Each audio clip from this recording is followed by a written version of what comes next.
Hello दोस्तों, हम लोग केमिस्ट्री का क्लास 10 का सिलेबस पढ़ रहे थे। मैं रासायनिक अभिक्रिया के प्रकार का वीडियो जो है कि अपलोड करता गया हूं और इसी क्रम में मैंने आपको बता दूं कि क्या क्या मैं पढ़ा चुका हूं। मैं रासायनिक अभिक्रिया के प्रकार में सबसे पहले मैंने पढ़ाया था संयोजन अभिक्रिया, उसके बाद पढ़ाया था वियोजन अभिक्रिया, उसके बाद पढ़ाया था प्रतिस्थापन या विस्थापन अभिक्रिया। इस पार्ट में मैं लेके आने वाला हूँ यानी पढ़ाने वाला हूँ आपको ऊष्माक्षेपी और ऊष्माशोषी अभिक्रिया। ठीक है ना। यानी इंग्लिश में बोलते हैं एक्सोथर्मिक और इंडोथर्मिक। यानी ऊष्माक्षेपी यानी एक्सोथर्मिक और इंडोथर्मिक का मतलब होता है ऊष्माशोषी।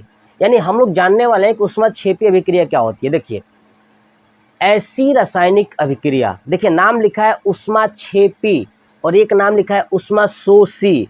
ध्यान सुनिए, ऊष्माक्षेपी मतलब ऊष्मा निकालेगी और ऊष्माशोषी मतलब ऊष्मा को ग्रहण करेगी। क्लियर ना। यानी कह सकते हैं कि वह रासायनिक अभिक्रिया जो पूर्ण होने पर ऊष्मा का निकास करती है या निष्कासन करती है या ऊष्मा निकालती है, ऐसे रासायनिक अभिक्रिया को ऊष्माक्षेपी रासायनिक अभिक्रिया कहते हैं। ठीक है ना।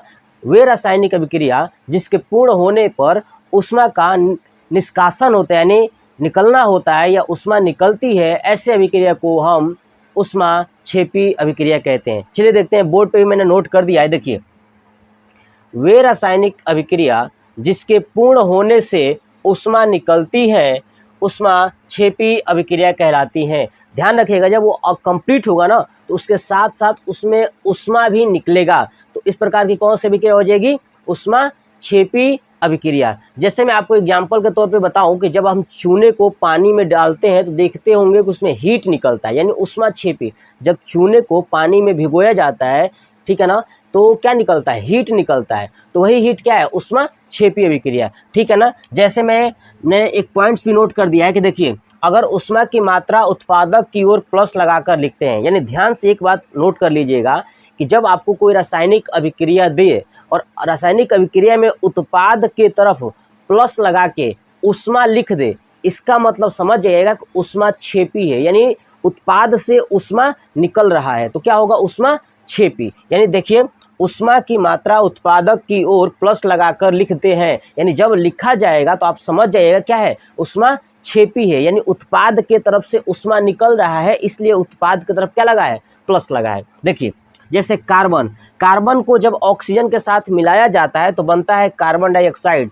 और कार्बन डाइऑक्साइड के साथ साथ 94 किलो कैलोरी ऊष्मा निकलती है, यानी 94 किलो कैलोरी क्या निकलता है? ऊष्मा निकलता है। तो आपको एक पॉइंट याद रखना है कि जब कार्बन को ऑक्सीजन के साथ मिलाया जाता है तो कार्बन डाइऑक्साइड के अलावा जो ऊष्मा निकलती है वो कितना निकलती है? तो 94 किलो कैलोरी। दूसरा चीज़, ये कार्बन कैसा कार्बन है? तो आप याद रखिएगा कि ग्रेफाइट का है। क्या है? ग्रेफाइट। ये है ग्रेफाइट का कार्बन। यानी ग्रेफाइट के अंदर जो कार्बन होता है ना, ग्रेफाइट को जब ऑक्सीजन के साथ मिलाया जाता है तो कार्बन डाइऑक्साइड बनता है और उसके साथ साथ 94 किलो कैलोरी ऊष्मा निकलती है, बाहर निकलता है।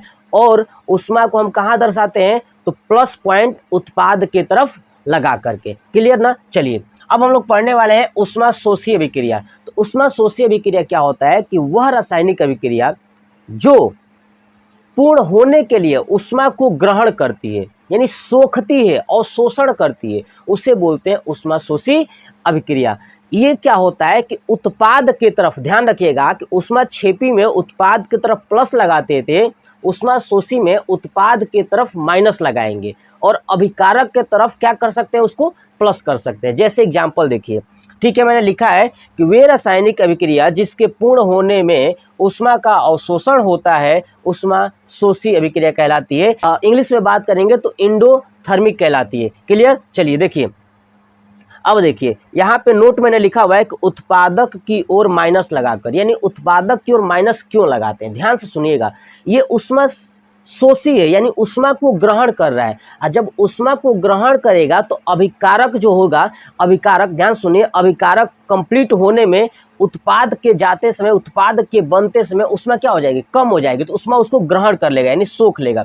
देखिए, अभिकारक की ओर क्या लगाते हैं? प्लस। यानी जब ये ऊष्मा सोखता है तो आप खुद देखिए, जब दो पदार्थ को मिला रहे हो तो इसमें ऊष्मा इसी में ना देंगे जी, उत्पादक के तरफ तो दे नहीं सकते, है ना। तो इसी में ऊष्मा ऐड करेंगे, जब दो अभिकारक को मिलाएंगे तो इसमें ऊष्मा देंगे, तो यही क्या हो गया, ऊष्मा शोषी अभिक्रिया, ठीक है ना। यानी ऐसे रासायनिक अभिक्रिया जिसके पूर्ण होने पर ऊष्मा का अवशोषण होता है उसे हम ऊष्मा शोषी अभिक्रिया कहते हैं। जैसे देखिए, जैसे मैंने लिखा है कि नाइट्रोजन प्लस ऑक्सीजन, जब नाइट्रोजन और ऑक्सीजन को मिलाया जाता है तो उसके साथ साथ 45 किलो कैलोरी ऊष्मा की जरूरत होती है। यानी इस रासायनिक अभिक्रिया को कंप्लीट करने के लिए हम कितना ऊष्मा देते हैं उसको, तो 45 किलो कैलोरी। अब देखिए ये माइनस है तो उत्पाद की तरफ क्या लगा है, माइनस। मैं चाहूँ तो इसको इधर लेके आऊँ अभिकारक की तरफ तो प्लस हो जाएगा। देखिए मैं नीचे भी लिख दिया हूँ कि nitrogen plus oxygen plus 45 kilo calorie क्या बनता है, 2NO। ये था हमारा ऊष्मा शोषी और ऊष्माक्षेपी अभिक्रिया।